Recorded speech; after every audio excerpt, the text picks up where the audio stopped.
باشمهندس خالد، انا كله زي الفل الحمد لله تمام. قلت لي ان في حاجه كده بيقع فيها الفنيين الصناعيه الملاك كثيره قوي بيبوظ الفتيس بتاعهم، خصوصا فتيس السي في تي. الهندسه ده في السي في تي العميل حاط له زيت 4 غيار كهرباء عادي اللي هو الاي تي اف 320 او بالظبط. ايه المشكله اللي قابلتنا هنا اللي موجوده في الفتيس؟ انت هنا بتغير ايه؟ او بنغير ترمبه الزيت، بنغير ترمبه الزيت بتاع اللي هي ديت. دي الترمبه القديمه ودي الترمبه الجديده. انهي القديمه وانهي دي القديمه ودي الجديده. وريني كده. دي الفتحات بتاعتها صح؟ دي الفتحه، دي الاصليه اللي بتنزل فيها، بتنزل خرم فتحه واحده. ودي الجديده المعدله بقى اللي بتنزل الجديده، حتى بتنزل في الموديل الجديد في ال 23 عشان يتفادوا الموضوع دوت، لان يعني دي فتحه واحده داخل وخارج.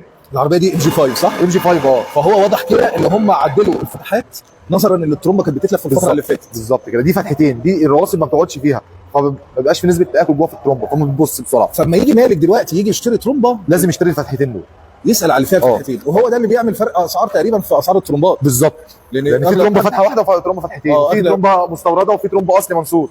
بتفرق في ده. وفي حاجه كمان ممكن تبقى مضروبه. انا شايف ان في ناس كتير قوي بتستورد حاجات من الصين دايركت. كل حاجه فيها الحلو وفيها الكويس وفيها الوحش. لدرجه ان هم بيحطوا علامه سايك على حاجه سايك ما بيصنعهاش. على الكلاتشات. الكلاتشات اصلا اللي بتنزل اصل في العربيه فاليو مش سايك. لا بيحطوا عليها كلمه سايك، يعني كميه عك بتحصل اليومين دول فعلا. ربنا يسترها يا رب. ايه المواصفه بتاعت الزيت الفتيس سي بي تي؟ ان اس 3 سي بي تي.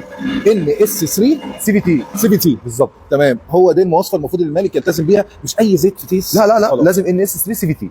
وهو تقريبا راح لواحد من الناس اللي هي الورش العاديه اللي هو بيغير هو حط زيت. هو العميل انا ما اعرفش هو راح فين. هو العميل جالي قال لي انا حطيت زيت، سمعني الصوت، قلت له ده صوت ترومبه. ممكن يتصرف من نفسه. وراني علبه الزيت لقيتها اصلا مش سي بي تي اساسا، زيت اوتوماتيك عادي.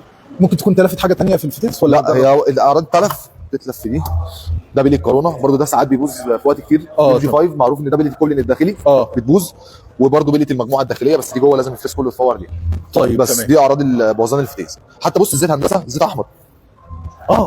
احمر كهرباء زي ما بيقولوا بالظبط. شكرا يا هندسه.